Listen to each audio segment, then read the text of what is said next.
It's time to free the warriors, my friends. We got too many people locked up by the state, and they're counting on us to use our voices. Good intention.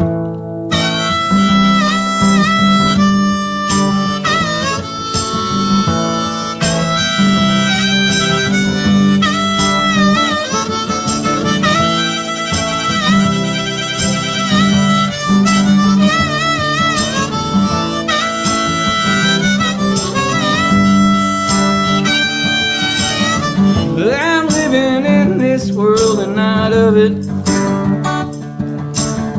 And how can you set something free if you don't love it? Establish our identity. We have to understand who we are and where we fit in the natural order of the world. 33. The people who have created this system and they perpetuate this system, they are out of balance. They have made us out of balance. I woke up this morning feeling I had something to say. I got doubts on my mind, it's time to let them fly away. It's time to unlearn poison and heal broken hearts. Go back to the end, it's time for a fresh start. I'm repping this gameplay, queen of my future like in a chess game. Bitches better make way, snitches make no mistakes. The slip of the tongue will make me accidentally slip a switchblade. Don't take my kindness for frivolous, take my time away from me. I'ma make you see what the fuck I call ghetto discipline. Well, you better grab a water bottle. So what we have here is a multinational, multi-generational, parasitic ruling class, raping the earth of its resources and driving humanity deeper into bondage. And then emerging from the shadows comes a light warrior determined, resisting the system of violence and coercion. Learn how to spot the workings of the men behind the curtain. Labor Day weekend, Soundpath to Freedom. We're going to show them what a soundtrack is like for this movement. It's grassroots, and speak the truth. Come and be part of it. Once in a lifetime, never forgotten. I heard that one man's voice say nothing, that ain't gonna do nothing. Do what thou wilt, I'm scientific with it. Gunners, my tongue never caught me with it.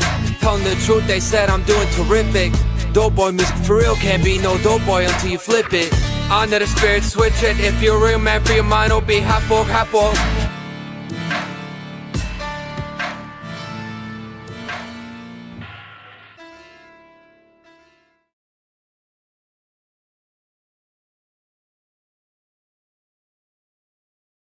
We are live. My name is Jerry Cavazzuto from Soundpath.org, and I have a very special interview coming up with 33, Derrick Broze. He is headlining our historic Truth and Freedom Music Festival event happening this Labor Day weekend, August 29th through September 1st this year. We're doing a special in-person ticketed concert at Arnold's Family Fun Center in Oaks, Pennsylvania with 33, Derrick Broze, Brendan Daniel, who you saw in that promo. He's an amazing folk singer, songwriter. Some One Great Work Network Warriors, Joe Murray, who is rapping, Konrad Rogoz, who is releasing an album named Soundpath in honor of this festival, and LadyMaverik. We also have some more additions, which I'm happy to announce live right now. So if we look at my screen, we're adding Tatiana Maros. Tatiana has an amazing career as a country singer, and she has a lot of albums, so we're very honored to feature her work. In addition, we have Apotheosis. They are an indie rock dynamic duo who I interviewed recently. And going back to not sharing my screen. Okay. So I'm also happy to announce as of today, Presence. If anyone is familiar with Derrick Broze at 33 and his collaboration with Presence, they are going to be performing together live again on August 31st. Get your tickets at soundpath.org.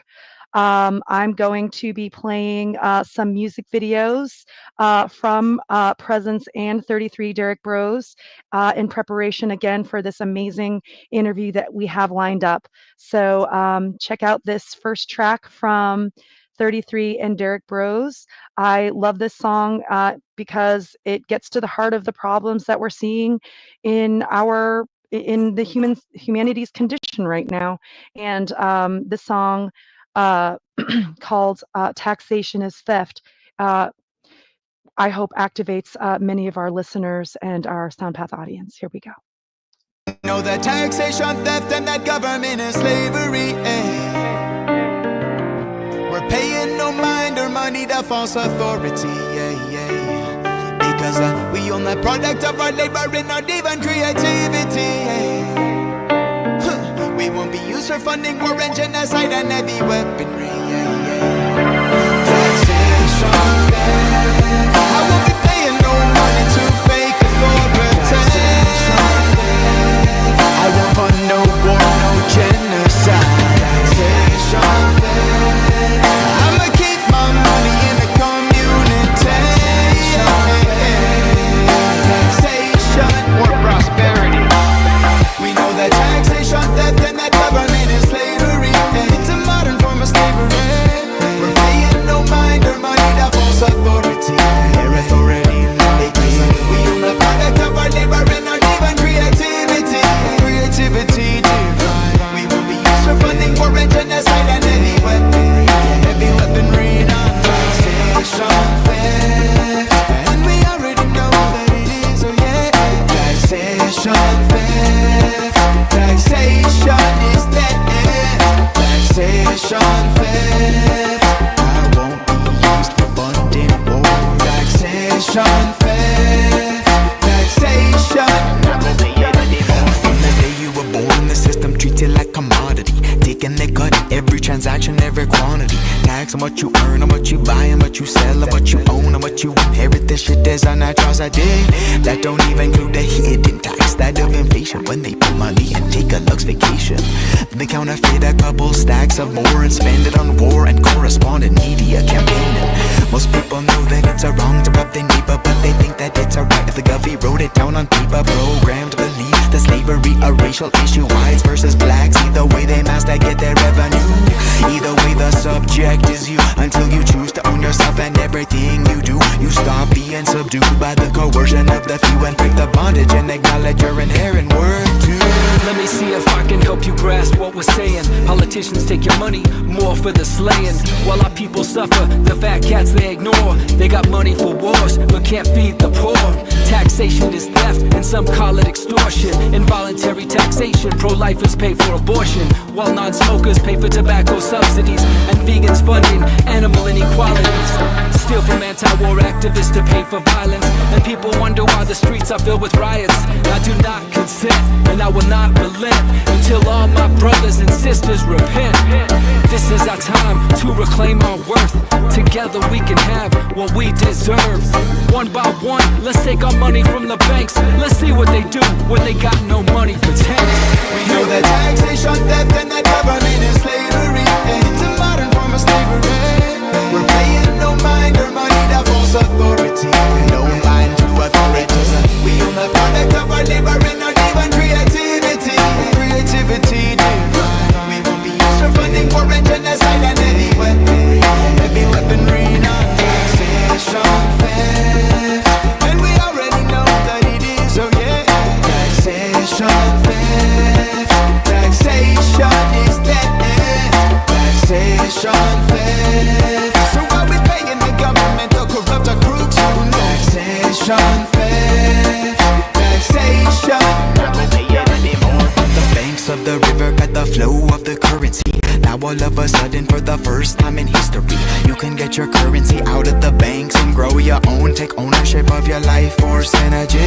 Even back in the days of Rome, they used silver and gold to protect against the parasitic entities. So now I use ancient and modern technology, stacking precious metals and crypto. Crypto is my philosophy, to thrive and prosper through to the coming apocalyptic collapse. Monero being used to the counter-economic attack. Living life like a certain Samuel Edward Conkin the Third, inspired by the agora, the free market's absurd. The Ross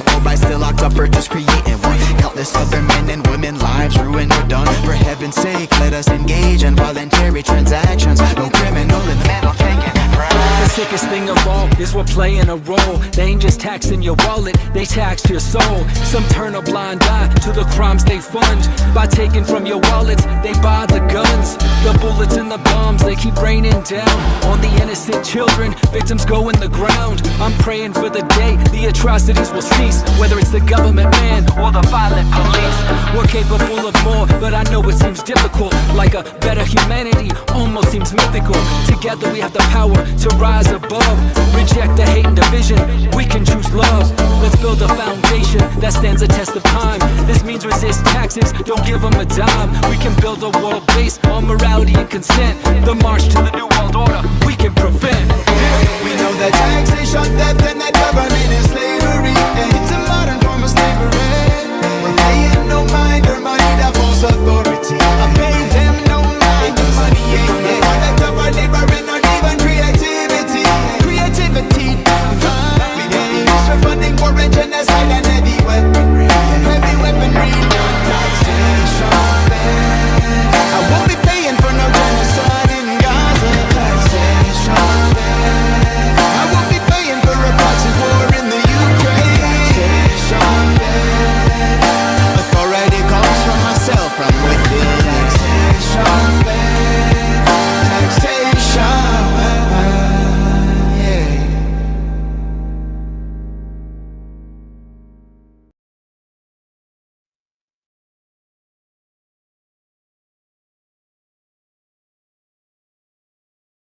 Okay, we are live. We have two more songs to play before Derrick Broze joins us for this amazing Soundpath interview. And again, for those that are just joining, check out Presence and 33, aka Derrick Broze, on August 31st at Oaks, Pennsylvania. Get your tickets now at soundpath.org. Let's not have them socially distance us.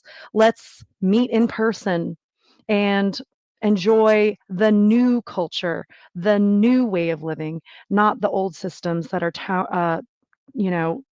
crumbling before us and not working, that we say no to.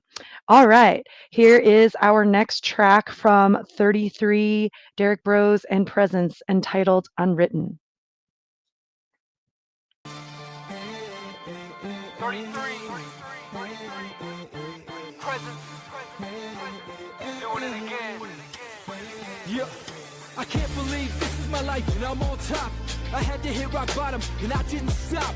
Fell to the floor, crashed to the depths of hell. Made so many mistakes, but my soul ain't for sale. Forgive myself, forgive those who crossed me. Not like I'm keeping score, but I keep coming up empty.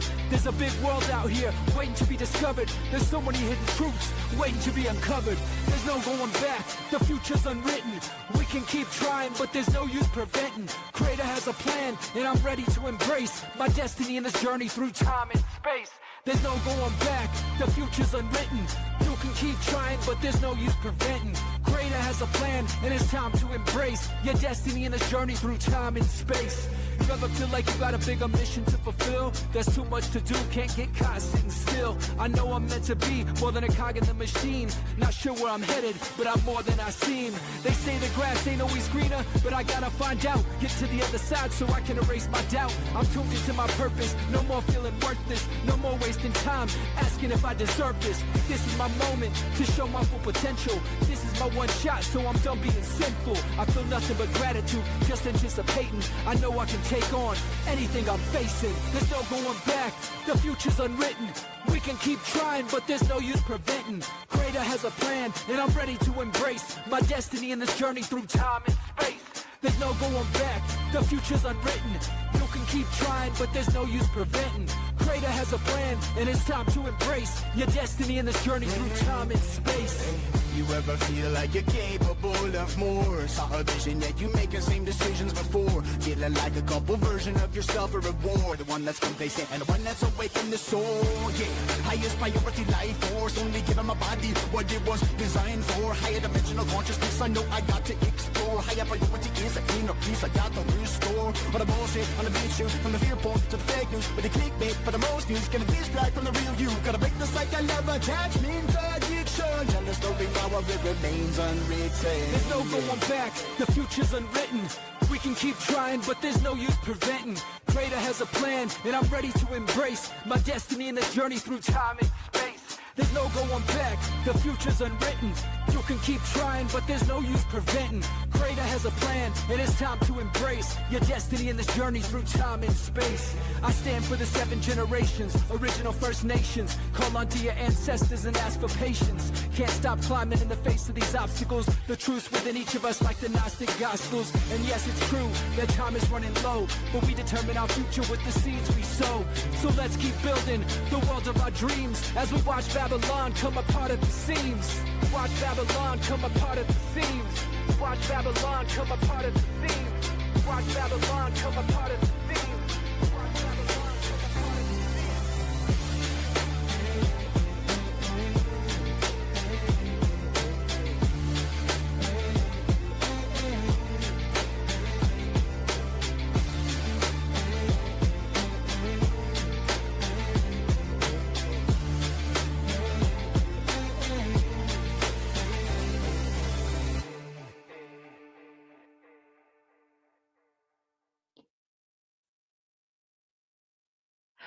All right. And again, one more song for those that are just joining in. We're about to interview 33, aka Derrick Broze, for Soundpath.org, the first of its kind historic Truth and Freedom online as well as in-person music festival. You just saw a song by Presence as well as 33 Derrick Broze called Unwritten. The final song that we're going to play before Derrick comes on is by Derrick, 33, and it's called Reflection. And it was featured for that top of the show promo that we did. We have to reestablish our identity. We have to understand who we are and where we fit in the natural order of the world. 33. The people who have created this system and they perpetuate this system, they are out of balance. They have made us out of balance. I woke up this morning feeling I had something to say. I got doubts on my mind, it's time to let them fly away. It's time to unlearn poison and heal broken hearts. Go back to the end, it's time for a fresh start. This is the place we can atone for our sins. This is the place where our hero's journey begins. A space between love and hate, where there's no escape from our fate. Rather than be irate, let's create, let's build the better world we know is possible. I've got no fear, cause we can overcome any obstacle. I stare all my demons in the face, I'll show you what's possible. I send love from my heart, I'm intuitive, not illogical. It's just that lately I've been searching for deeper meaning. I'm sick of drugs, booze, mindless sex, and criminal scheming. Feels like I should have more at this point in time. I'm talking knowledge, not money, I'm trying to feed my mind. See, we are power. They deal in violence and repression. We are power. They tell us, they want us to believe that we are powerless. I hope you hear these words from my mind, from my heart to your ears. We only got one life. Let's do something with it. Open up all 3 of my eyes and fly to the heavens. During my meditation, I see my life in chapters of 7. I connect to my inner child to heal my wounds. I recall those I've lost to dope, gone too soon. My life flashes before me, a collage of joy and pain. I recall the highs, the lows, I swear I'm going insane. I'm trying to wrap my mind around this journey. Spent too much time worried about things that don't concern me. No more time wasted, not chasing my dreams. I wake up every day knowing this world ain't what it seems. We gotta make our own path, we gotta find our own meaning. Cause we can't be sure, we might be dreaming. All I know is, when I look in your eyes, I see myself. I'm just a reflection of your impression of my higher self. Could it be that our whole reason for being, our existence, is a lesson to teach us over and over until we get this? You are powerful, you are beautiful, and you are free. Shake off your chains, you were blind, but now you see. Grandfather, help us remember where we come from. Grandmother, walk with us until this battle is won.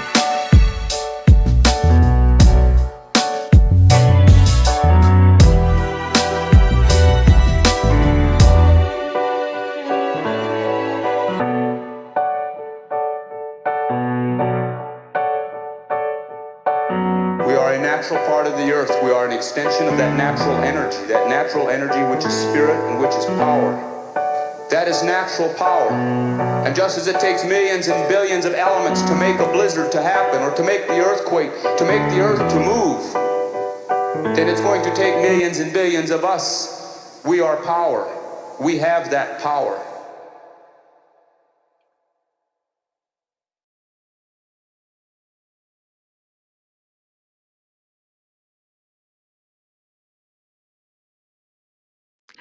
Still getting used to this. We are live again. My name's Jerry Cavazzuto from Soundpath.org.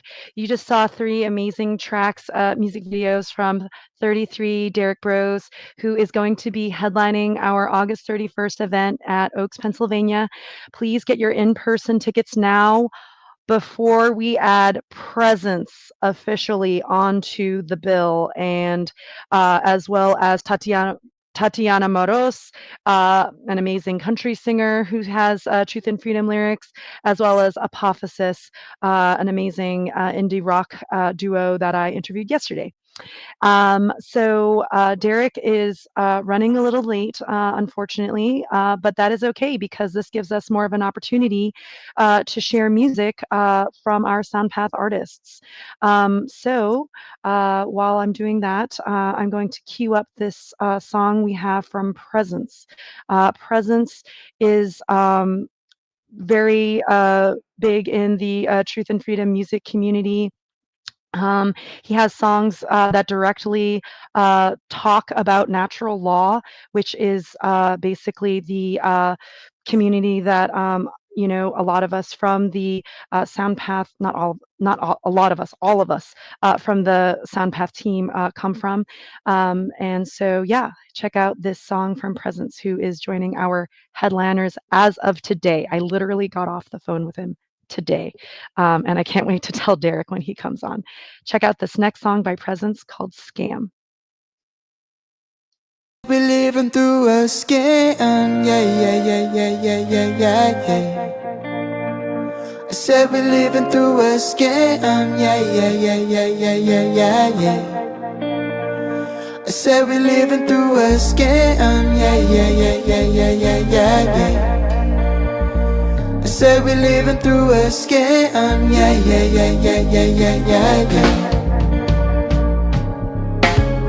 Break down that wall side, we got to unify.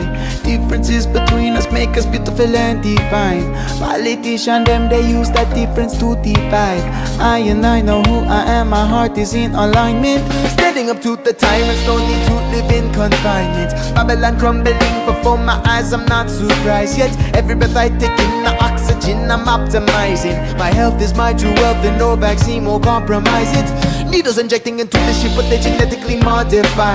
Installing the operating system, 5G comes online. And death by toxic chemicals and heavy metals ever make the headlines. Blame it on the virus which they never purified. That's right, because we're living through a scam, yeah. I said we're living through a scam, a scam. Said we're living through a scam, yeah. Said there's a new type of Nazi on the block. Political correctness is the branding on the flock. Operation Warp Speed coming with a vaccine. When them needles come at me, there's only one who takes a shot. Hey, I got the 12 gauge in the closet, 357 on my bedside. Look on my appendix, I'm athletic, train myself right. Contact tracers come at me, your medics won't be too psyched. Own this human body, self-defense, it is my birthright. Indoctrination from cradle to grave, I'm not living under a slave state. Figure that yet that the criminals can only rule you through religion and hate. Authority held in belief, a majority fear nothing more than a breaking conformity. Outnumber them, 1,001. Wake from your slumber, jump out till it's one, yes. Because we're living through a scam, yeah. I said we're living through a scam, a scam. Said we're living through a scam, yeah. We will reclaim our sovereignty. We're growing stronger each day. We will reclaim our sovereignty. We're growing stronger each day. Protection is selection, let the fraud get your attention. Every voice put a new puppet be thrown with no objection to aggression, no oppression, or violent tax collection. True democracy is each individual making her own selections. 51, picking their own, at 49, that's my rule. Dialectics to distract us, even divide is not cool. Time for us to each become the master of our destiny. Individual suffering die is the way to free society. Rise up, take the power back, yo. Rise up and be the change you want to see. Rise up, your silence is compliance. Let your words shape your future destiny. Hey, rise up, a counter-attack, yo. Rise up and take a stand for love and peace. Rise up, there's no more playing small now. The time has come to choose to be free. Cause we're living through a scam. Yeah, yeah, yeah, yeah, yeah, yeah, yeah, yeah. And we not let no politician can say we're living through a scam. Yeah, yeah, yeah, yeah, yeah, yeah, yeah, yeah. We're free in our minds and in our hearts. I said we're living through a scam. Yeah, yeah, yeah, yeah, yeah, yeah, yeah, yeah. We practice self-ownership. I said we're living through a scam. Yeah, yeah, yeah, yeah, yeah, yeah, yeah, yeah. And you know Jah love always prevails in the end.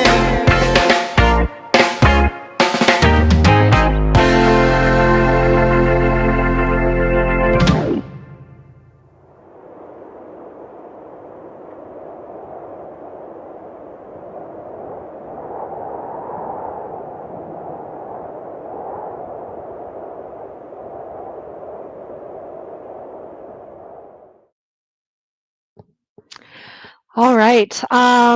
So I just got a message. Oh, I'm getting messages now. I'm about to pull up and we'll join on immediately, says Derrick Broze. This is a real life live stream. We were going to schedule it at 2:10, and that's okay because it gives us an opportunity to showcase some of our headliners for the Soundpath .org festival happening August 31st. Well, all Labor Day weekend online, but specifically we're trying to plug 33 Derrick Broze presence and Tatiana Moroz, who is a country singer who I'll play some music from her next. She does Truth and Freedom lyrics as well and is joining our amazing lineup. I found her through just my partner St. John looking for Truth and Freedom musicians in Florida. And she has this one song, which I'm about to play now, if I can find it, where she talks about truth and freedom. Here we go. It's called What You Gonna Do. What you gonna do when they come for you? Are you gonna lay down and die? Tell me, officer, tell me, what did I do? Was it 'cause I was speaking my mind? What is the limit and are we still in? Can we go and change the tide? Tell me what to do when they come for you. Tell me what to do when they come for you. I thought we were free inside.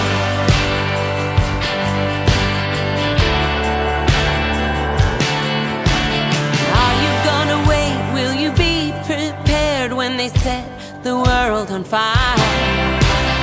Did you learn the truth? I know that you're scared, 'cause who would wanna fight for a lie? What is the limit and are we still in? Can we go and change the tide? Tell me what to do when they come for you. Tell me what to do when they come for you. I thought we were free inside.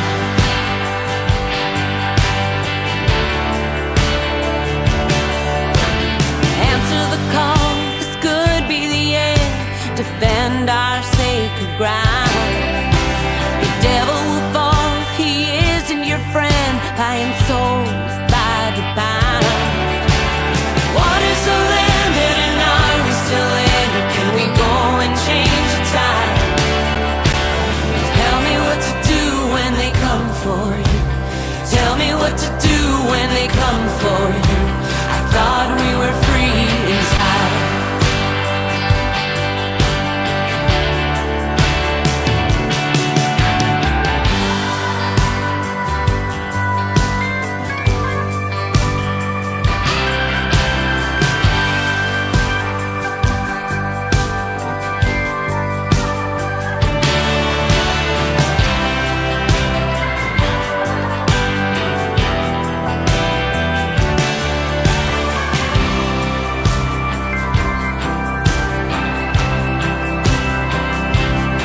I keep talking while muted. Sorry about that, guys. We are live. Again, Jerry Capizzuto from Soundpath.org. You just saw an amazing song, What You Gonna Do by country singer Tatiana Moros. She is joining 33, aka Derrick Broze, who's going to be hopping on soon for an amazing interview. He is performing with Tatiana as well as Presence.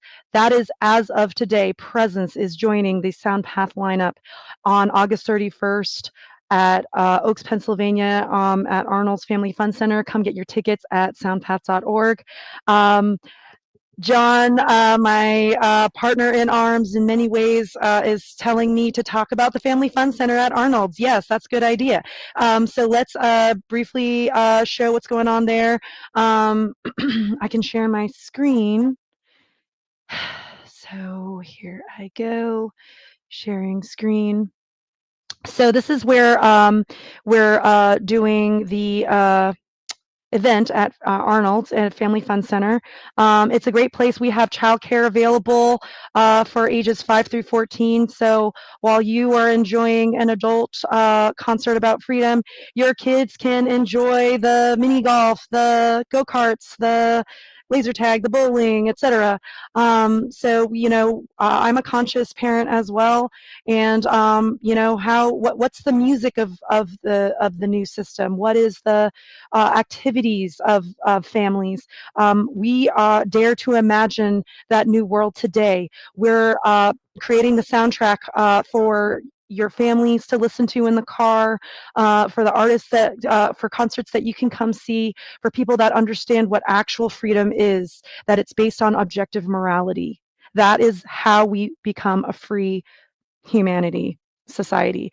While we're waiting for Derrick to come on, I'm getting messages from him that he's hopping on anytime soon. This gives us a great opportunity to showcase one of our other headliners, Brendan Daniel. Brendan Daniel is a singer-songwriter who just joined the OneGreatWorkNetwork.com. Check out his work on there soon.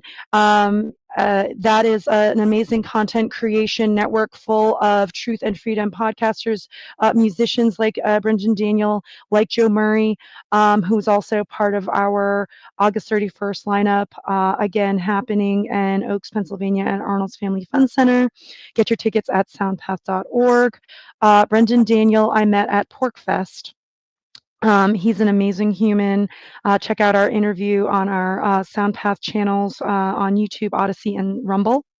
Brendan Daniel is, just sings from the heart as part of a band called Red Pill Friends, and this is the song The Hills We Die On. Here we go, by Brendan Daniel. Also performing with 33, Derrick Broze, Presence, and Tatiana Moros, and others. Here we go.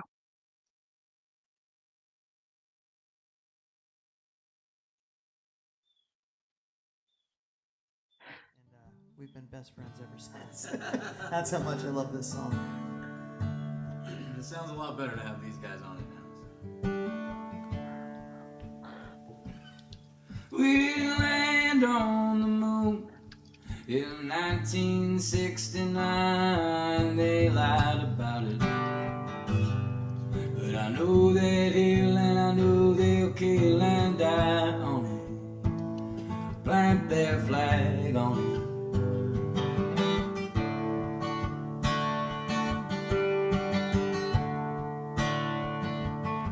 Tell me who killed who, and for what reasons, for what views, disguises. But I know that hill and I know they'll kill and die on it. They can fight on it.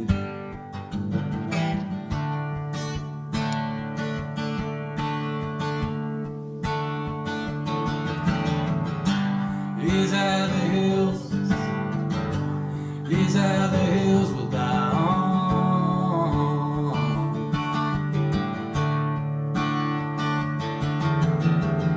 It's where we plant our flag and what we will not change our minds on. These are the hills we'll die on.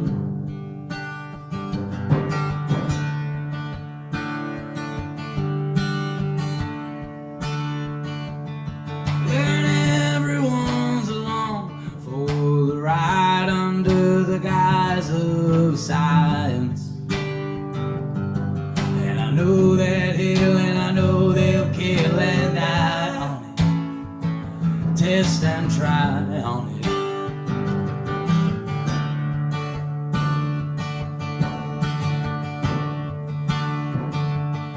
We didn't need to be deceived about solutions to disease and violence. But I know that ill and I know they'll kill and die on it. They'll prescribe on it.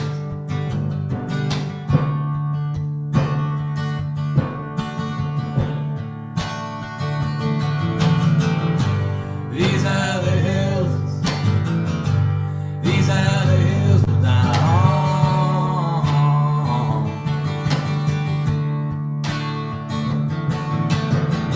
It's where we plant our flag and what we will not change our minds on. These are the hills that we will kill and die on.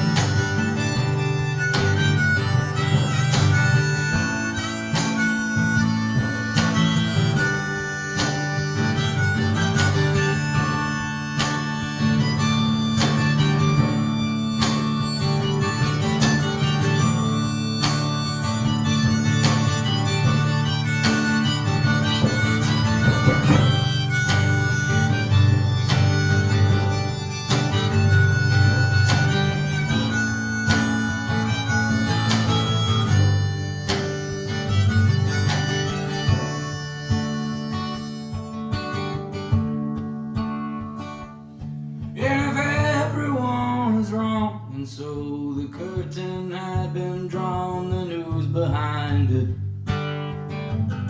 Well, I know that ill and I know we'll kill and die on it, 'cause they rely on us.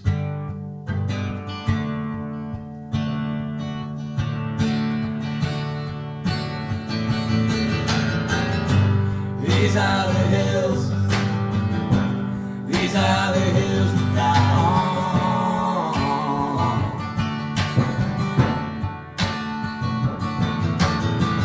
It's where we plant our flag and what we will not change our minds on.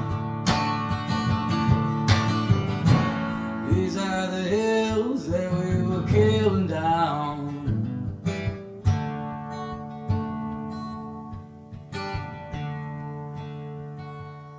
We didn't land on the moon in 1969. They lied about it, but I knew it here and I know they'll kill and die.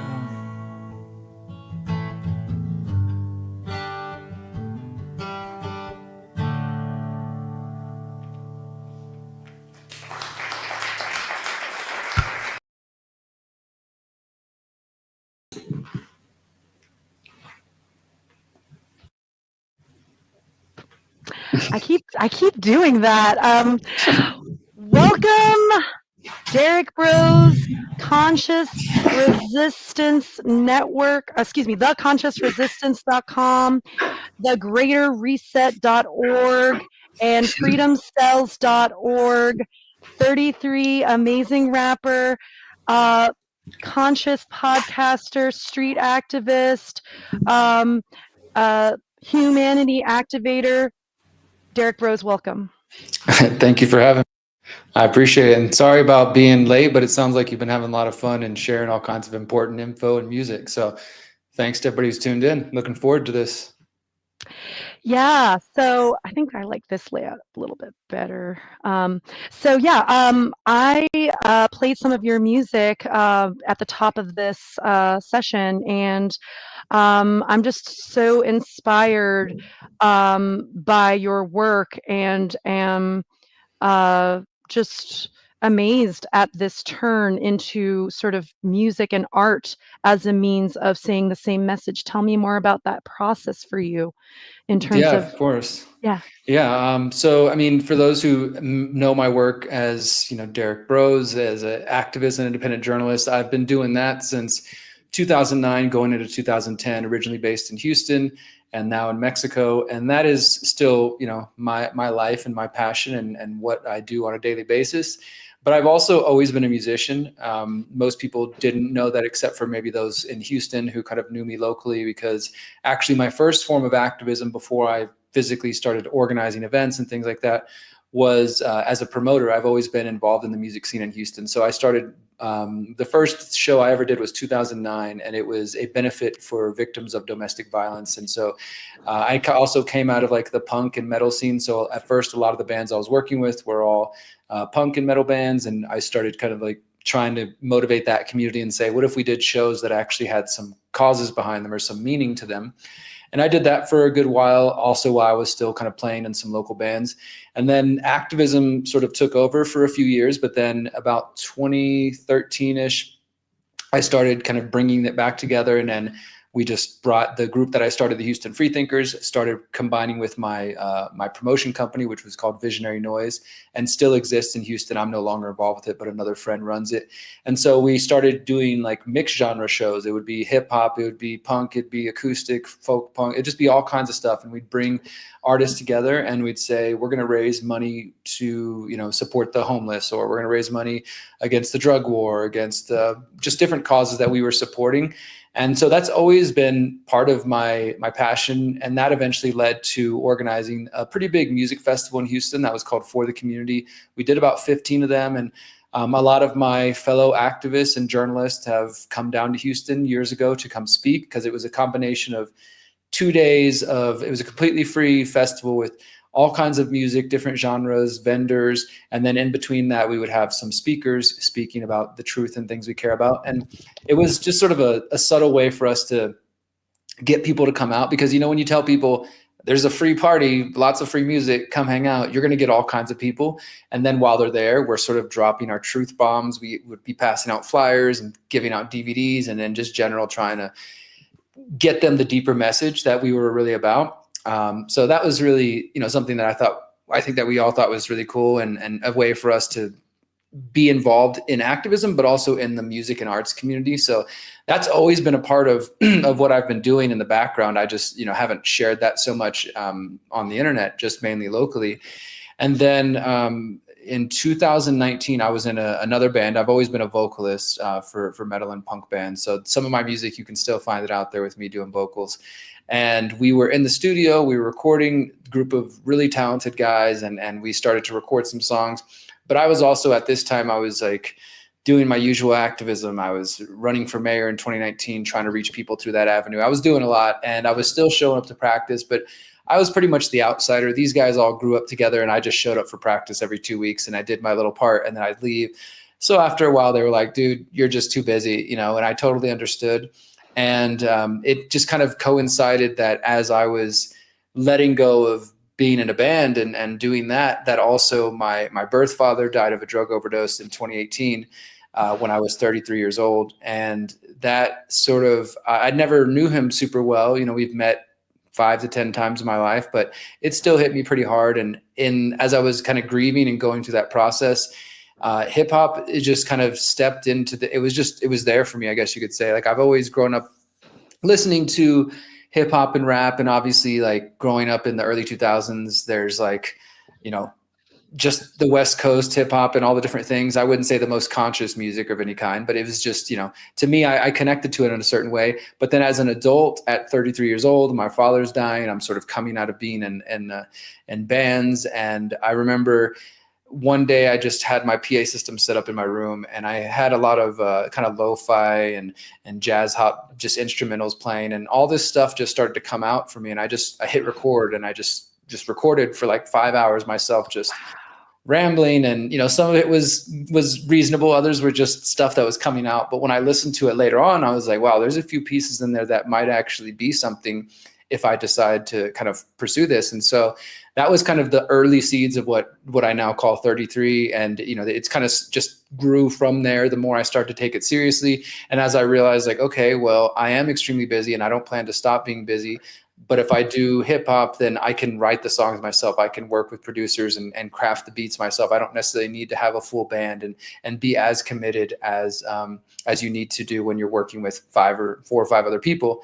And so then I started to put out my first bit of music. I think 2021 was when I first put out a little 5-song EP. And 2023, I released my first full album called Transmutation, which kind of follows my younger journey dealing with depression and drug addiction and self-harm and suicide attempts, and kind of waking up both spiritually as well as to so-called conspiracies, and starting on the journey I'm on now. But that was one of the only things I knew when I started 33 is like, I don't know what this is. Maybe I'm kind of getting into being a rapper kind of late in my life, but it just felt like this is a new avenue. It's both literally and metaphorically a different voice from the voice I use when I'm writing metal or punk songs. That's just like it's all the same general message. Like, I just can't help it. Anything I do, whether it's podcasting or writing articles or books or documentaries or music, it's going to have an empowerment message. It's going to have a consciousness to it that I bring to everything I do.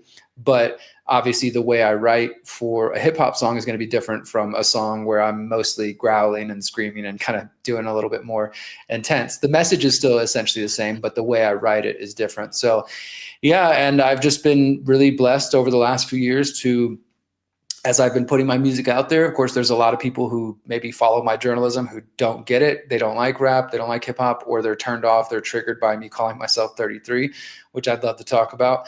Or they're just, it's not what they expect because they've come to know Derrick Broze as only this journalist, writer, etc.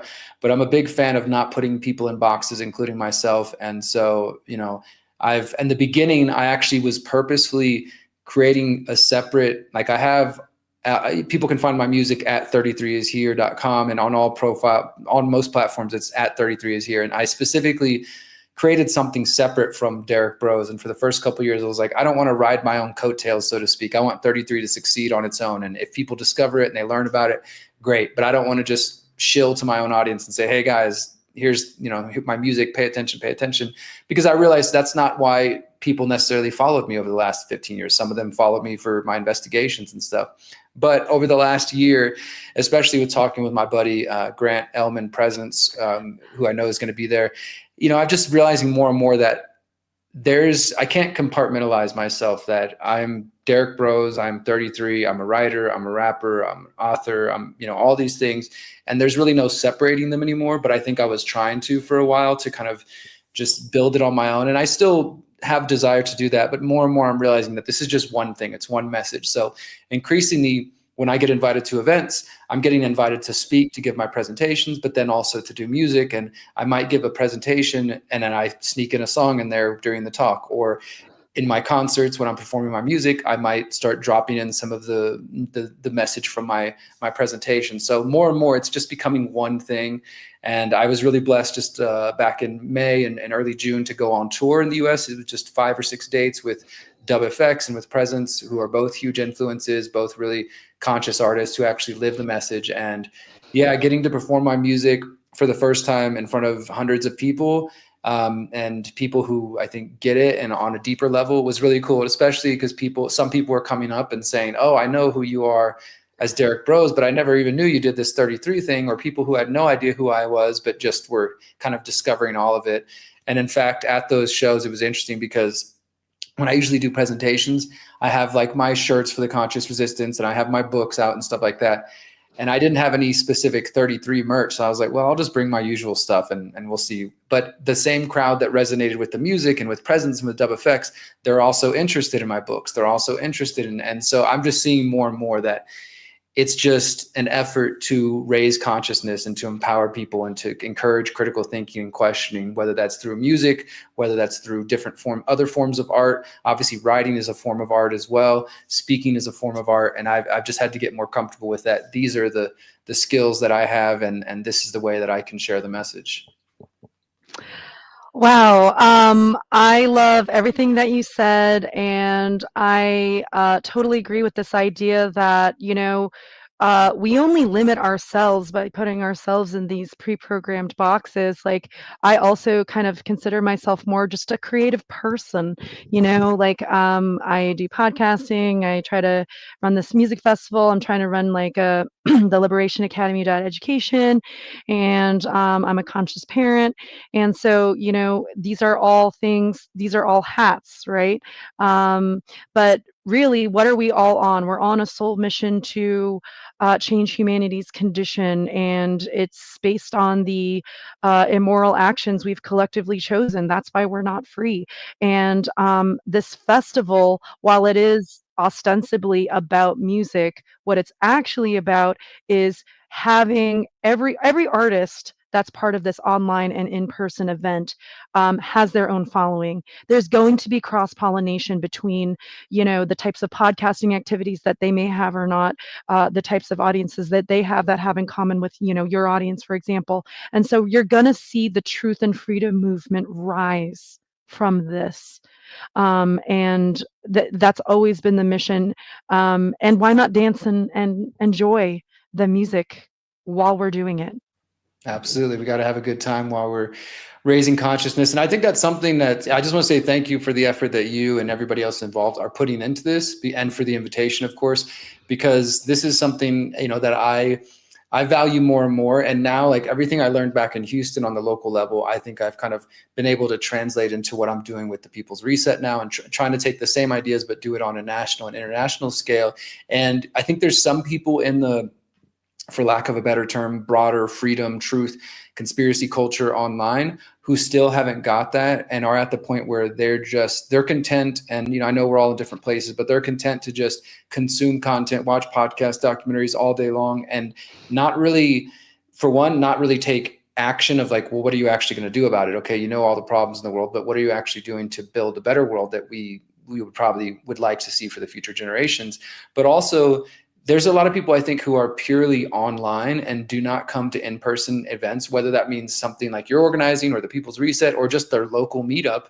They're not getting out from behind their screens. And I think that is a huge detriment to these broader movements being able to seep into the mainstream, so to speak, and just to grow in general. Because if we only interact on the social media accounts and through email and messengers and whatever else, those are great tools and they allow for all kinds of wonderful connections to happen. But there's something magical and special that happens when you're face to face with dozens or hundreds or thousands of other like-minded people who, even if you got into it, there would be disagreements, but by and large, you can agree that people own their own bodies, that bodily autonomy should matter, that sovereignty matters, that self-ownership matters.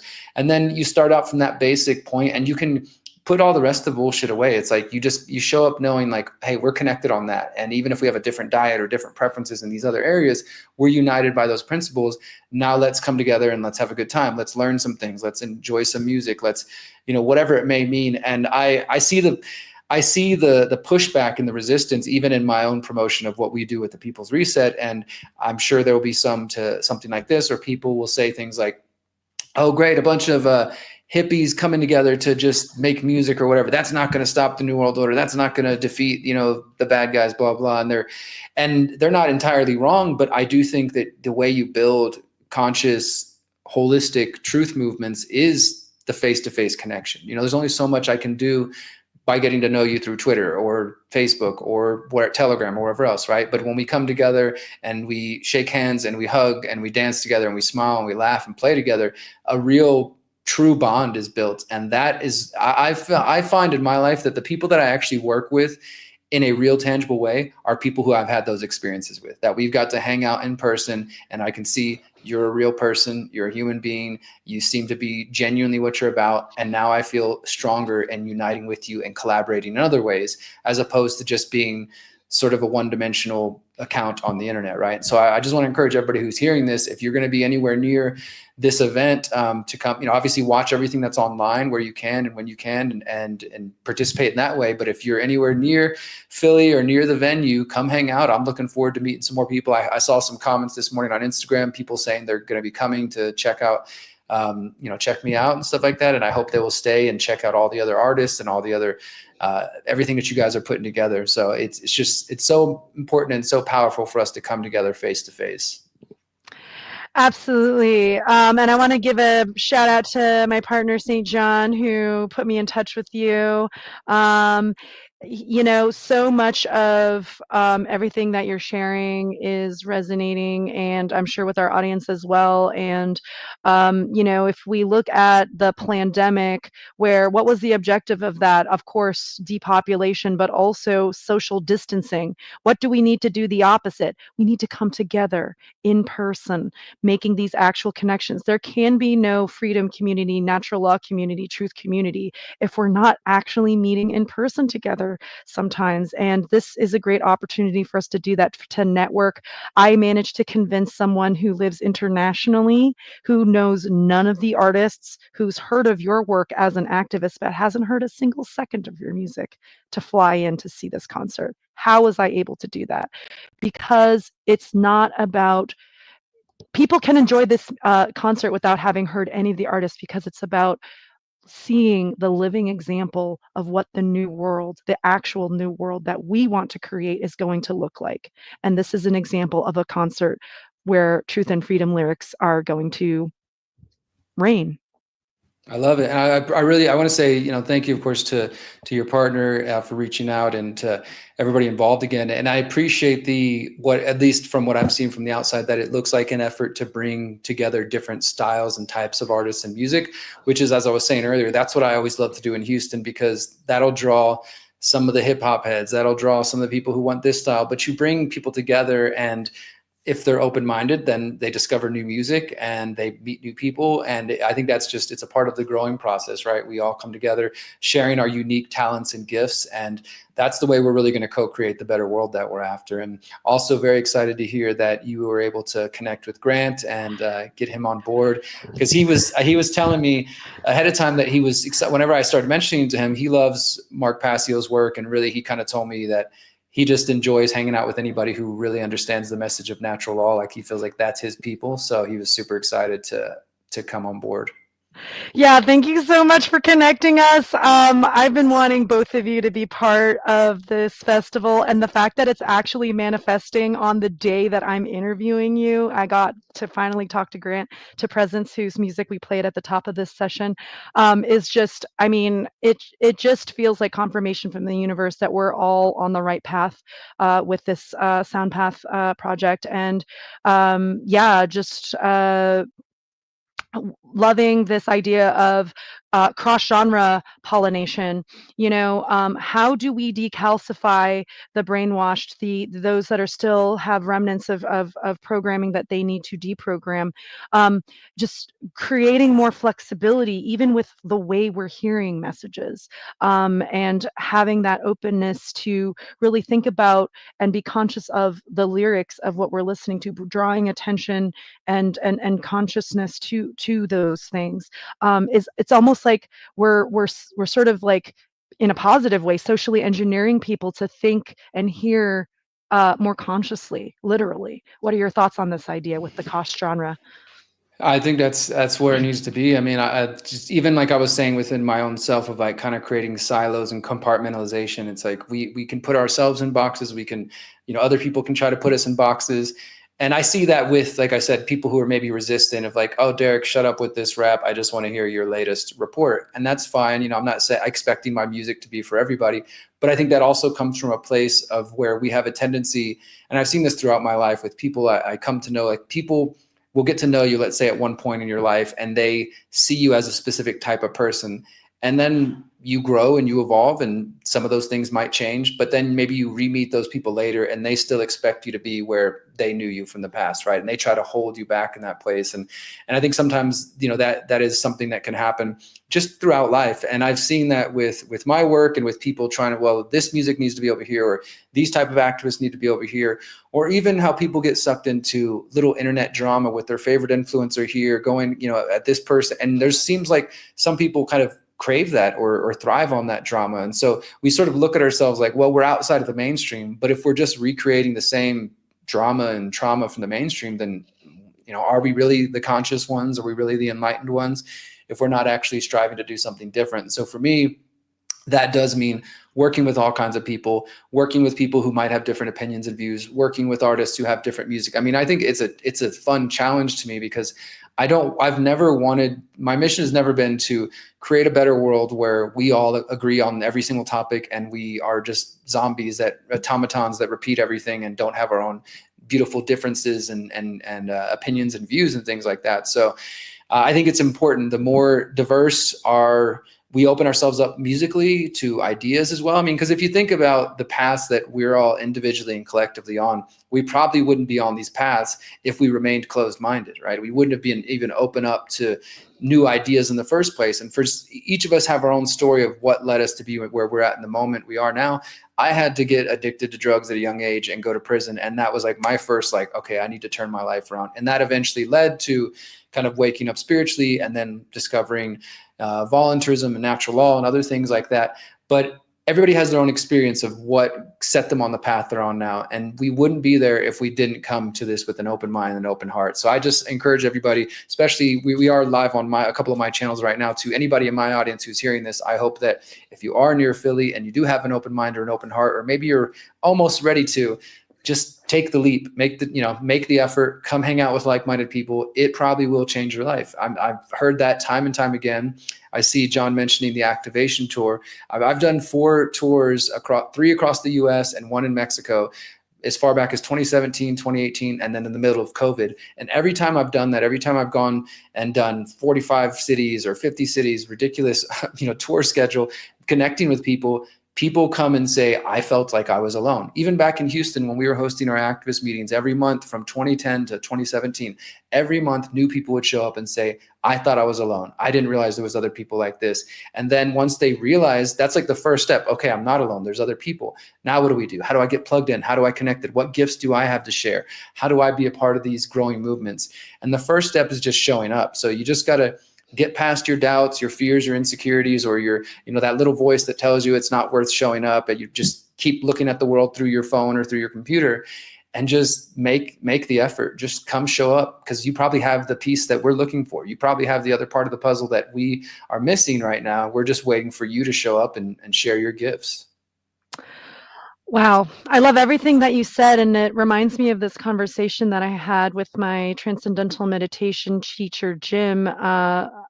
He was saying that, we can describe the dark, research it, we're all alone, not enough people understand this information. They're trying to control us. Or we can just turn on the light and the darkness disappears. It's that simple. Just turn on the light, just show up, just make connections, just, meet 33, Derrick Broze, meet Presence, who's going to be there as well. Meet Brendan Daniel or Tatiana Moros, who are also going to be headlining with you guys. This is a great opportunity to make friends you haven't even met yet. Very cool. Tatiana's an old friend as well. She's somebody I've known since like 2011 from just early days. Yeah. So that'll be cool to see her and see her do her thing. That's so cool. Well, so I want to go back to what you mentioned about your sort of initiation of your spiritual journey, because it sounds like you're coming out with a book about how you got activated. You want to talk more about that? Yeah, thank you. I appreciate that. So, it's interesting, the music and this book that I'm working on, it's my memoir. For those who are not aware, memoir is not your full autobiography, but it's usually just like a slice of your life, a section of your life that maybe, you overcame something or went through something that's worth sharing with other people. And I feel like it's all coming at the perfect time. This year, this November, early December, will be 20 years since I was arrested. I got arrested at 20 years old, right before I turned 21 in 2005. And I had been, for about a year and a half prior to that, I had been, just abusing alcohol, then Xanax, then ecstasy, and then eventually crystal meth, and then was homeless, got sucked into a whole world of drugs. And all of that was preceded by me just being a super depressed young kid, sort of dealing with the trauma of my birth father being in and out of prison and not really having the tools or the understanding of how to navigate that. And so my my sadness eventually turned to anger. I got really destructive and, started getting arrested and getting fights in school. And then eventually after I graduated and went into college, started drinking and partying, and then found myself locked up at 21. And by the end of it, by 2008, October 2008, I got out, and I had spent 19 months in and out of Texas state institutions. I was a felon, according to the mainstream world.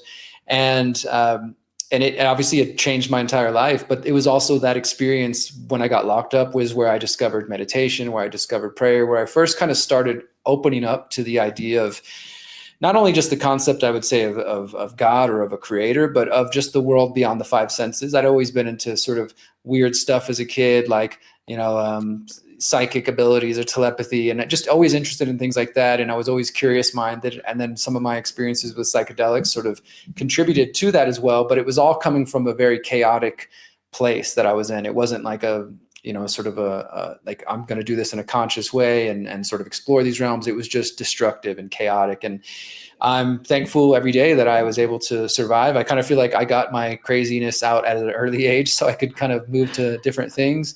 So by the time I was getting out, I was 23, and that was about a year before I started waking up to all the other sort of things that we talk about here, and then started getting involved in activism and everything else people know me from. So, I mean, I often say that was my political awakening in 2009, 2010, but my real awakening happened, like the first one, at least spiritually and, more internally, happened when I got locked up and went to prison and just decided, like, I need to figure this out. I grew up visiting my father in prison. I've got uncles and on both sides of my family who have been drug addicts and alcoholics. Like, I have plenty of experience with that. And I knew I wanted something different.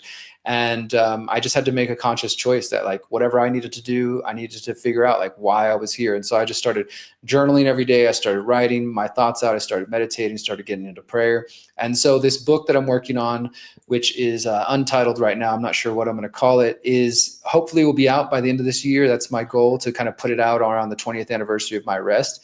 And it's going to tell some of my, my adventures between 2003 to 2005, what led to me getting arrested, some of what happened while I was getting arrested, and then a little bit after that. And it's basically going to kind of end at the beginning of the journey that everybody knows me for, like getting into activism and stuff, because a lot of the things I experienced prior to then were really the experiences that lit this fire inside of me that caused me to, like, I need to help the world. I want to, now that I've done my own trauma, and I'm, obviously it's a lifelong journey, but as I started to do that, I just felt like this desire, and I was learning about corruption in the world. It was like, I got to do something. And there was just this fire that kind of got lit inside of me. And so that's where the book's going to kind of come to a conclusion. It's not going to talk about everything I'm doing today. It's more sort of, I guess you could say, a prequel to everything I'm doing today, and shedding light on that. And what is cool about that is that if people who are interested in my music, if you do go to 33ishere.com or Spotify or wherever else you listen to music, and you look up my album Transmutation, there are, I think, 14 songs on the album, and it's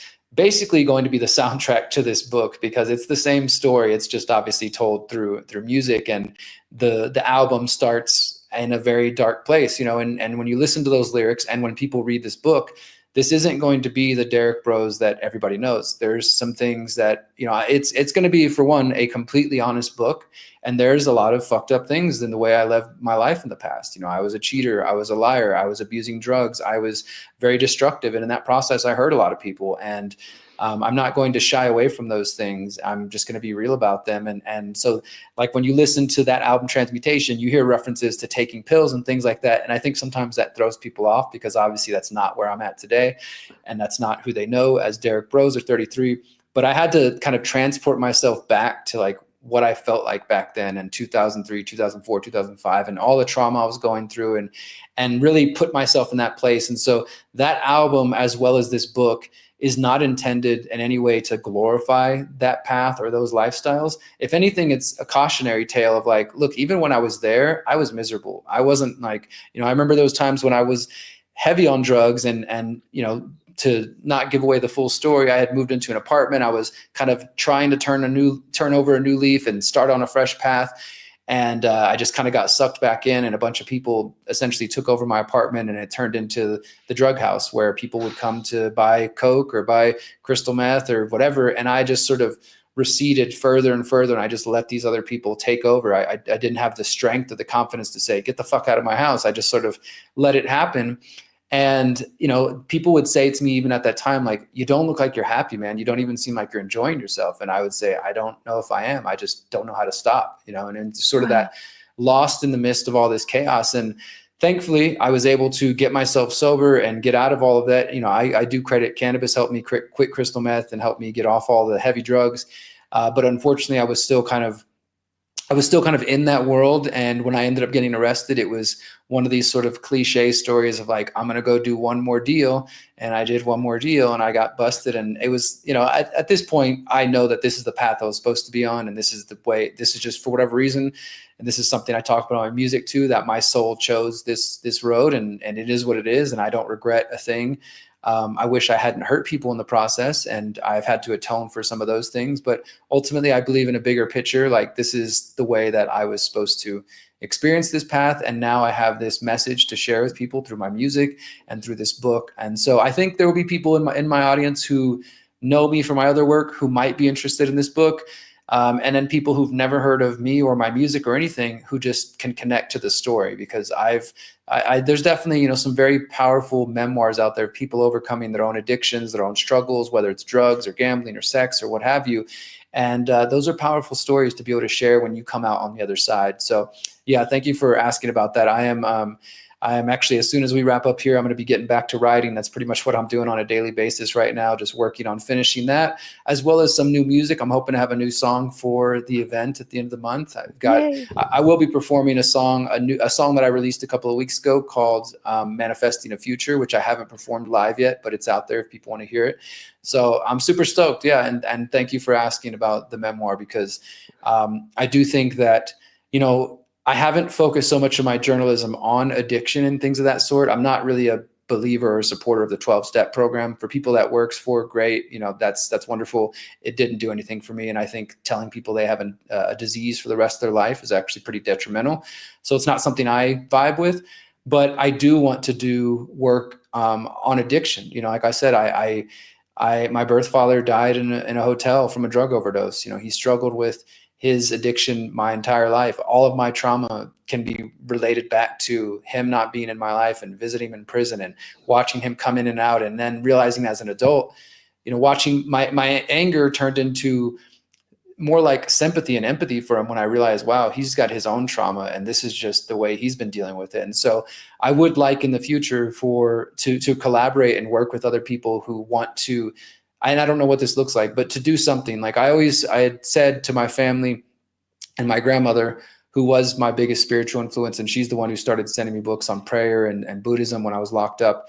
She unfortunately died of a broken heart after my dad passed away. She just couldn't handle it.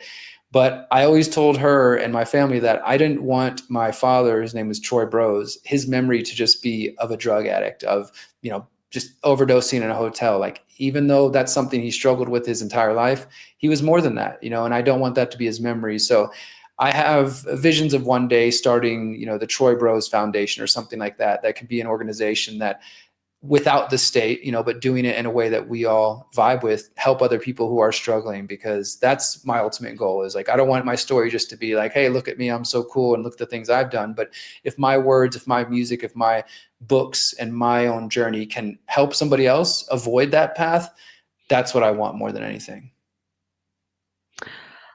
I'm finding myself crying a bit because I'm just so moved by John was crying before when I told him that we were going to go live today as well, because we're both, a lot of us in our community are just so inspired by your living example of going from, oftentimes termed the rock bottom stage in one's addiction recovery process to where you are now as an activist and as an artist. Not only are you trying to activate people, but you're harnessing generative, creative aspects as well for that.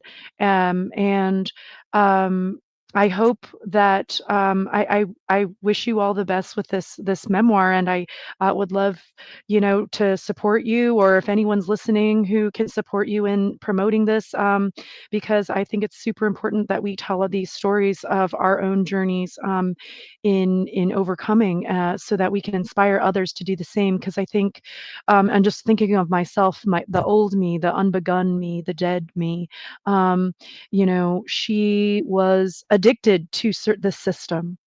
She got a certain level of comfort from that. And I think, to borrow from addiction recovery, where those that haven't started their spiritual initiation journeys, they're going through addiction recovery. They're going to be in denial about their addiction to the system. They're going to, be defensive when you bring things up. What are your thoughts on this idea? I think it's really important work, and I'm glad that you're resonating with it. And I know you had DM'd me about it. I would love to share what I've written with you and get your views and your help with that. And yeah, I mean, it's still kind of new to me in a way, because whenever I do my speeches and stuff, I usually will have like a little section where I do share a little bit of my story, just because ultimately it's that story that led me to starting the conscious resistance. And thank you for openly sharing your tears, by the way. It's this journey that I went on which led to the conscious resistance, which helped me understand that the struggle for freedom is both an internal and an external thing, and not just one or the other. Because in my early experiences after I got out of prison, got into activism, I was living a double life where I had my activist friends and I had my spiritual friends. And a lot of the activists I was meeting at that time, they consider themselves very logical, rational people. So they were like, meditation, like this sounds like woo-woo hippie stuff, whatever, I'm not interested. And then I would be with my meditation friends. We'd do meditation groups or just all kinds of, consciousness type activities. And then I would tell them, hey guys, there's a protest going on. The police shot somebody. Have you heard about this? And they would say, don't talk about it. Only good vibes here. And it was sort of like put your head in the sand spirituality. And for the first couple of years, I was like, all right, I've got my activist friends, I've got my spiritual friends, and I guess that's just two separate worlds. And then in 2013, I was just up all night, watching videos, one of those kind of nights. And this phrase, the conscious resistance, was whispered to me. And that it was at that moment that I realized like I couldn't separate it anymore. That it was the struggle for freedom in the external is just as important as the internal, and vice versa. And so I often tell people that the conscious resistance is the recognition that the struggle for a more free, ethical, and just world will not come from only confronting the physical institutions of power, be that corporations, government, any bad guy you can name, but it's that combined with our dealing with our own internal tyrant, which is our doubts, fears, insecurities, and limiting beliefs, which can hold us back. And I believe right now at this time and place, we need everybody's best version of themselves to step forward. So when you put those two things together, both the external and the internal, that is what I call the conscious resistance. And I believe that I found that message because of everything I had gone through prior to activism. I had to kind of go through my own sort of dark night of the soul, and then start questioning the physical world, and then realize that these were one and the same struggles. So I definitely still believe that no matter what new systems we build in the external, which I'm a big believer in building parallel systems and exit and build and all these ideas, but it has to be done in a holistic way that also does include the healing aspect of the mind and the body and the spirit. Because if we don't do that, then we might create new systems. Maybe we overthrow the bad guys or whatever, but within a couple generations, we are probably more than likely going to cycle back to the same problems, because if we don't address the root causes, they're still going to be there. There's still going to be human trauma and drama and things like that. And I don't know if we can ever get to a place of perfection, a world without those things, but if we don't even strive to try to heal ourselves, then it is inevitable that we will repeat the mistakes of the past. So my work, and I think what you guys are doing as well, is all about that. Is like, how do we actually build a better world? Well, I believe we do that with building systems that actually align with what we believe, not trying to become the people in power, throw away the ring of power, and build systems that reflect our values, and do the healing work. And often, as I said earlier, there's people who get one piece of that, but then they miss the other, and it could be one side or the other. Like they're super spiritual, but they don't want to talk about, let's not talk about the problems. I just ignore that stuff. I don't need to do any of that. I just need to meditate all day. So they're super airy and they've got no feet on the ground. And then obviously the opposite, people who are so logical, so rational, so glued into the physical that they turn off the idea that there's anything on the sort of emotional, spiritual side of things. And yeah, I think we need all of it. So I'm really excited for what you guys are doing here. And I know I showed up late, so whenever the time is good, I actually wanted to share an a cappella verse with you from my album, Yes. if it's okay. Oh my goodness, of course. Yes. I'll change the layout. Yeah, feel free to give any introductory remarks and I'll change the layout so Sure. it's just you. Yeah, go ahead.